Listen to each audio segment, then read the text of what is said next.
அன்றும் இன்றும் என்றும் குரு காட்டிய பாதையில் குருவின் ஆசிகளுடன் குருவின் மலர்பொற்பாதங்கள் போற்றி வணங்கும் உண்மையான சீடன். குருவே சரணம். மாந்திரீக மர்மங்கள் யூடியூப் சேனல் அன்பர்கள் அனைவருக்கும் வணக்கம். இந்த பதிவில் நம்ம என்ன பார்க்க போகிறோம்னா, முக்கியமான 2 விஷயங்களை பார்க்க போகிறோம். ஒன்று இந்த வெயில் காலங்களில் நம்ம உடம்புல அதிகமான தோல் வியாதிகள், அதாவது இந்த வேர்க்குரு, படை, சிரங்குகள் போன்ற விஷயங்களெல்லாம் ஏற்படும். அதுக்கு ஒரு அருமையான எளிய வீட்டு வைத்தியத்தையும், அதே போல் குறி சொல்லக்கூடியவங்க, அதாவது மாந்திரிக தொழில் சாமியாடக்கூடியவங்க, மாந்திரிக தொழிலில் இருக்கிறவங்களுக்கு மட்டும்தான் இந்த காணொளி, சரிங்களா? அதில் குறி சொல்லக்கூடியவங்களுக்கு முக்காலம் மருந்து குறி சொல்லக்கூடிய விஷயங்கள் நம்ம இப்போ ரெடி பண்ணி கொடுத்துட்ருக்கோம், தயார் செஞ்சு கொடுத்துட்ருக்கோம் பூஜை வச்சு. அது என்ன அப்படிங்கிறத பற்றியும் நம்ம இந்த காணொலியில் முழுமையாக பார்க்கலாம். நமது காணொலியை புதிதாக பார்க்கக்கூடிய அனைவரும் மறக்காமல் லைக் பண்ணி சப்ஸ்கிரைப் பண்ணி பெல் பட்டன் அமைத்திருங்க. நீங்கள் கொடுக்கக்கூடிய ஒவ்வொரு லைக்கும் ஷேரும் சப்ஸ்கிரைபும் அடுத்த காணொலிகள் போகிறக்கு ஒரு உத்வேகமாக இருக்குன்னு சொல்லிக்கிறேன். தொடர்ந்து ஆதரவு கொடுத்து கொண்டு இருக்கக்கூடிய அனைத்து நல்லுள்ளங்களுக்கும் கோடி நன்றிகளை சொல்லிவிட்டு வீடியோவை ஸ்கிப் பண்ணாமல் பாருங்கள். ஸ்கிப் பண்ணால் முக்கியமான ஒரு சில விஷயங்களை நீங்கள் தவறுவதற்கு வாய்ப்புகள் அதிகம், அதனால் ஸ்கிப் பண்ண வேண்டாம் அப்படிங்கிற ஒரு சின்ன வேண்டுகோளோடு நம்ம இப்போ இந்த காணொலிக்குள்ளே போகலாம். முதல்ல இந்த கடுமையான வெயிலில் ஏற்படக்கூடிய பிரச்சனைகள் என்ன அப்படின்னு பார்த்தீங்கன்னா, உடல் சூடு, சிறுநீரகம் அப்படி சொட்டு சொட்டாக வெளியேறும். அப்போ அந்த சிறுநீரகம் வெளியேறப்போ அந்த சிறுநீரக பாதைகள் எரிச்சல் உண்டாகும், எரிச்சல் வலி எல்லாம் உண்டாகும். இதெல்லாம் என்ன அப்படின்னா, உடலுக்கு போதிய அளவுக்கு நீர் பற்றாக்குறையாக இருக்கும். அப்போ நீங்கள் என்ன பண்ணணுன்னா, இளநீர் சாப்பிட்லாம், நொங்குகள் சாப்பிட்லாம். அதே போல் முக்கியமான ஒரு விஷயம் என்னென்னா, இளநீரில் நைட்டு நம்ம சீரகத்தை ஊற வச்சுட்டு அதை மூடி வச்சிடணும். அந்த மேல் ஓட்டை அப்படியே லைட்டாக உடச்செடுத்து சீரகம் போட்டு ஊற வச்சுட்டு அதை மூடி வச்சு காலையில் எழுந்ததுமே வெறும் வயிற்றில் அதை குடிக்கும் பொழுது உடலானது நல்லா குளிர்ச்சி அடையும். இது டக்குன்னு அது என்ன சொல்கிறதுனா, ஒரு சிலருக்கு ரொம்ப குளிர்ச்சியாச்சு அப்படின்னா சளி பிடிக்கும் பார்த்தீங்களா, அவங்க இதை கொஞ்சம் தவிர்த்துக்கிறது நல்லது, சரிங்களா? உடலானது நல்லா குளிர்ச்சி அடையும். அதே போல் இன்னும் வெயிலில் போயிட்டு வந்ததுக்கு பின்னாடி கால் பெருவரல் நகங்கள் இருக்குது பார்த்தீங்களா, அந்த நகங்களில் நீங்கள் விளக்கெண்ணெய், சமையலுக்கு பயன்படுத்தக்கூடிய விளக்கெண்ணெயை நகங்களில் பூசிட்டு ஒரு 5 நிமிஷம் 10 நிமிஷம் வச்சுருந்துட்டு அதை கழுவி எடுத்துடணும். இல்லைன்னா தொடச்சி எடுத்துடணும், துணி வச்சு நல்லா தொடச்சி எடுத்துடணும். இப்படி பண்ணும்பொழுது உடல் சூட்டை முழுவதும் அது இழுத்துடும் வெளியே. அதே போல் தொப்புளுக்கு என்ன வருது, இதெல்லாம் பார்த்திங்கன்னா நம்ம பாட்டி காலத்தில் தாத்தா காலத்துல எல்லாம் நம்மளுக்கெல்லாம் பண்ணியிருப்பாங்க. உடலில் இருக்கக்கூடிய அனைத்து நரம்பு முடிச்சுகளும் கண்டிப்பாக சேருமிடம் தொப்புள். அந்த தொப்புளில் நீங்கள் அந்த எண்ணெய் வச்சாவே உங்கள் கண்கள்லேருந்து எல்லாமே குளிர்ச்சி அடைகிறத நீங்கள் நல்லாவே உணர முடியும். உடலானது நல்லா குளிர்ச்சி அடைகிறத நீங்கள் நல்லா உணர முடியும், தொப்புளுக்கு எண்ணெய் வைங்க. அதே போல் உடலில் பார்த்திங்கன்னா சொறி, சிரங்கு, தேமலெல்லாம் வரும். மெயினாக இந்த வேர்க்கூறு அதிகமாக வரும். அதுக்கெல்லாம் பார்த்திங்கன்னா நம்மளுடைய நொங்கு சாப்பிட்றப்போ அந்த மேல் தோல் இருக்குது பார்த்திங்களா, அந்த தோலை நம்ம பாட்டி தாத்தாவெல்லாம் செஞ்சுருப்பாங்க. நம்மளுக்கு நல்ல யோசனை பண்ணி பார்த்திங்கன்னா உங்களுக்கு நல்லா ஞாபகம் வரும். அந்த நொங்கு தோல் எடுத்து அந்த வேர்க்குரு மேலே தடை விடுவாங்க. மறுநாள் பார்க்குறப்ப அது அப்படியே காஞ்சிரும், இருக்காது.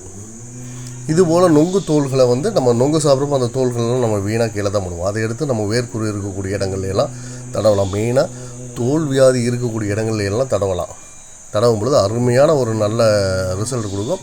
அதே போல் அந்த நொங்கு தோள்கள் சற்று துவர்ப்பாக இருக்கும். அது சாப்பிடும்போது குடலில் இருக்கக்கூடிய புண்களை கூட ஆற்றக்கூடிய அற்புதமான ஒரு மருந்து. இயற்கை மிகப்பெரிய வரம் அது, சரிங்களா? அதே போல் மற்ற தோல் வியாதிகள்லாம் இருக்குது, தொடைகளில் இருக்குது, என்ன சொல்கிறது, கை இடுக்குகள், கால் இடுக்குகள் எல்லாம் இருக்குது. அப்படிங்கிற போல் நீங்கள் குப்பைமேனி இலை இருக்குன்னீங்கன்னா, குப்பைமேனி இலையும் மஞ்சளும் நல்லா அரைச்சி எடுத்து அதை பூசலாம். இல்லை அப்படின்னா குப்பைமேனி இலையை நீங்கள் நல்ல வேப்பெண்ணெயில் மன்னிக்கணும், நல்லெண்ணெயில், சுத்தமான நல்லெண்ணெயில் போட்டு காய்ச்சி எடுத்து அரைச்சி காய்ச்சி எடுத்திங்கன்னா அதோட முழுமையான சத்து அதில் இறங்கும். மிதமான தீயில் வச்சு மிதமாக எரிச்சு எடுத்து காய்ச்சி எடுக்கணும். அதில் கொஞ்சம் மஞ்சளும் கலந்து அந்த எண்ணெயை எங்கெங்கே அக்கல்களில், கைகால் இடுக்குகளில் இருக்கக்கூடிய இடங்கள்லாம் நீங்கள் பூசினீங்க அப்படின்னா அந்த தோல் வியாதிகள் கண்டிப்பாக குணமடையும். இது கொஞ்சம் ரொம்ப அதிகமாகவே பாதிப்படைச்சது அப்படின்னா கண்டிப்பாக டாக்டர்கிட்ட போய் பார்த்துருங்க. இது ரத்தத்தில் கலக்காத வரைக்கும் ரொம்ப நல்லது. இல்லை ரத்தத்தில் கலந்துருச்சு அப்படின்னு சொல்லக்கூடிய பட்சத்தில் பரங்கிப்பட்டை சூரணம் நீங்கள் ரெகுலராக சாப்பிட்டீங்க அப்படின்னா, அருகம்புல் சாறு, இது போன்ற மருந்துகள் எடுக்கும் பொழுது ஒரு ரத்தத்தில் கலந்துருக்கக்கூடிய அந்த நுண்கிருமிகளை கூட கொன்றும். சின்ன வெங்காயம் ரொம்ப ரொம்ப நல்லது. சின்ன வெங்காயத்தை அதிகமாக நீங்கள் சேர்த்தும் போது ரத்தத்தில் இருக்கக்கூடிய கிருமிகளை சுத்தம் பண்ணும். இதுபோல் இந்த நோய்களிலிருந்து நம்ம தற்காத்து கொள்ளலாம். நாம் இப்போ முக்கியமான விஷயங்களுக்கு வரலாம். இப்போ என்ன அப்படின்னா, நிறைய பேர் வந்து நாங்கள் குறி சொல்ல ஆரம்பிச்சிருக்கோம், குறி சொல்லியிருக்கோம். ஆனால் வந்து குறி சரியாக ஓட மாட்டேங்குது, முக்காலத்தை அறிஞ்சு சொல்ல முடிய மாட்டேங்குது. ஒருத்தர் எதிரில் வந்து உட்காந்துக்கிறாரு, அவர் சொல்லக்கூடிய விஷயங்கள் வந்து பொய்யா இருக்குது. ஒரு சிலர் நம்மளை வேணும்னு சோதிப்பாங்க வந்து உட்காந்துட்டு. வந்து பார்த்திங்கன்னா, உதாரணத்துக்கு அவங்களுக்கு கல்யாணம் ஆகிருக்கும், குழந்தைகள் இருக்கும், ஆனால் குழந்தையே எனக்கு இல்லை, தொழிலையும் பிரச்சனையாக இருக்குது, பார்த்து சொல்லுங்கம்பாங்க. குழந்தைகள் இல்லையா, அப்போ குழந்தைக்கு பரிகாரம் பண்ணுங்க அப்படி இப்படின்னு நம்ம சொல்கிறப்ப, எனக்கு ஏற்கனவே குழந்தை இருக்குது, நீங்கள் ஃப்ராடுங்கிறத நான் அப்படி கண்டுபிடிக்கிறது அப்படி இப்படின்னு ரொம்ப பெருசாக பேசுவாங்க. நிறைய விஷயங்களை வேணும்னே மாற்றி எல்லாம் சொல்லுவாங்க. அவங்க நம்மளை டெஸ்ட் பண்ணுறாங்களாம். சரிங்களா, டெஸ்ட் பண்ணுற இடத்துக்குலாம் விட்டு போட்டு இங்கே வந்து டெஸ்ட் பண்ணிகிட்ருப்பாங்க. இது போன்ற விஷயங்களுக்கெல்லாம் வந்து குறி ஓடுவதற்கு, சரியான முறையில் குறி சொல்கிறதுக்கு, எடுத்த காரியங்களை வெற்றிகரமாக முடிக்கிறதுக்கு, கோயிலுக்கு கூட்டமே வர மாட்டேங்குது அப்படின்னு சொல்லக்கூடிய ஆட்களுக்கெல்லாம் வந்து பார்த்திங்கன்னா, நாங்கள் இங்கே பூஜை செய்து குடுவை முறையில் அந்த நீங்கள் கேட்கக்கூடிய தெய்வங்களை ஆவாகனம் பண்ணி உங்களுக்கு கொடுப்போம். அந்த தெய்வங்களை நீங்கள் அங்கே கொண்டு வச்சு பூஜை செய்யும் பொழுது அந்த குறி சொல்கிறதுலேருந்து நீங்கள் இந்த அஷ்ட கர்மங்களும் அதை வச்சு நீங்கள் விளையாட முடியும். நீங்கள் வாங்கக்கூடிய தெய்வத்தை பொறுத்து அந்த தன்மைகள் இருக்கும். அதுபோல் ஐயா கொடுத்துட்டா நம்ம வாங்கிட்டு போனோம், உடனே பூஜை பண்ணிட்டோம், அது வந்துடும் அப்படிங்கிற ஒரு கணக்கெல்லாம் நீங்கள் வச்சுருக்கக்கூடாது. என்ன அப்படின்னா, நாங்கள் அதை ஆவாகனம் பண்ணி கொடுத்தாலும் நீங்கள் போய் முறைப்படி செய்ய வேண்டிய பூஜைகள் செஞ்சால் மட்டும்தான் அது வேலை செய்யும். ஒரு சிலர் வந்து என்ன சொல்கிறது அப்படின்னா, பச்சை மரத்தை வச்சு பற்ற வச்சுட்டே இருந்தோம்னா அது எவ்வளோ தூரம் எரியாது. சரியான முறையில் காஞ்ச விறகுல சுள்ளிகளெல்லாம் சேர்த்து வச்சு யாக மரத்திற்கு பண்ணினா தான் அது எரியும். அப்படி உங்களுக்கு எல்லாத்தையும் தயார் செஞ்சு சரியான முறையில் கொடுக்கும் பொழுது அது தெய்வத்தையே ஆவாகனம் பண்ணி அந்த குடுவையில் வச்சு கொடுப்போம். நம்ம நீங்கள் எந்த தெய்வத்தை கேட்குறீங்களோ அந்த தெய்வத்தை ஆவாகனம் பண்ணி குடுவையில் வச்சு எந்திரங்கள் மந்திரங்கள் மை முறைகள்லேருந்து எல்லாமே கொடுப்போம். அதை கொண்டு போய் நீங்கள் சரியான முறையில் பூஜை பண்ணும்பொழுது அந்த தெய்வத்தினுடைய பரிபூர்ண அருள் உங்களுக்கு கிடச்சி நீங்கள் வந்து குறி சொல்கிறதுலேருந்து கோயிலுக்கு கூட்டம் வர்றதில்ல, அந்த கூட்டங்களை அதிகரிக்க முடியும், குறி சொல்ல முடியும், அந்த பேர் புகழ் மதிப்பு மரியாதை எல்லாமே கிடைக்கும், செல்வம் செல்வாக்கு எல்லாமே கிடைக்கும். அதுபோல் தெய்வங்களை நீங்கள் விரும்பக்கூடிய தெய்வங்களை, எனக்கு இந்த தெய்வம் வேணும் அப்படின்னு சொல்லிவிட்டு அந்த தெய்வத்தை ஆவாகனம் பண்ணி குடுவையில் அடைச்சி அந்த குடுவை பூஜை முறையை நாங்கள் உங்களுக்கு கொடுப்போம். இது வந்து முக்கியமாக வந்து பார்த்திங்கன்னா பொதுமக்களுக்கு மட்டும் கிடையாது. இது முக்கியமாக யாருக்கு அப்படின்னா, ஜோதிடர்கள், குறி சொல்லக்கூடியவங்க, மாந்திரிகவாதிகள், அப்புறம் வந்து இந்த கோயில் வச்சுக்கிறவங்க, இந்த போன்ற ஆட்களுக்கு தான் இந்த முறைகள் வந்து அதிகமாக நம்ம கொடுக்க போகிறோம். சரிங்களா, பொதுமக்களுக்கு வந்து இந்த குறி சொல்லக்கூடிய முறையோ இதெல்லாம் தேவைப்படாது அதிகமாக. அதனால் இது தேவைப்படக்கூடிய நபர்கள் யாராக இருந்தாலும் தாராளமாக தொடர்பு கொள்ளுங்கள். அதுக்கு உண்டான காணிக்கைகளை செலுத்திட்டு நீங்கள் தாராளமாக வாங்கிக்கலாம். சரிங்களா, அதே போல் இன்னும் 2-3 பதிவுகள் வெளியே வரும், நீங்கள் அதை பாருங்கள். பார்த்து தேவைப்படக்கூடிய விஷயங்களை நீங்கள் தாராளமாக வாங்கிக்கலாம். இது வெயில் காலம் ரொம்ப அதிகமாக இருக்குது. அதனால் நம்ம வீட்டு பக்கம் இருக்கக்கூடிய விலங்குகளுக்கெல்லாம் வந்து பார்த்திங்கன்னா தண்ணீர் கிடைக்காம ரொம்ப கஷ்டப்படும், பறவைகளுக்கு தண்ணீர் கிடைக்காம ரொம்ப கஷ்டப்படும். அதனால் வீட்டுக்கு வெளியே ஒரு சின்ன பழைய பாத்திரத்தில் கொஞ்சம் தண்ணி வைங்க.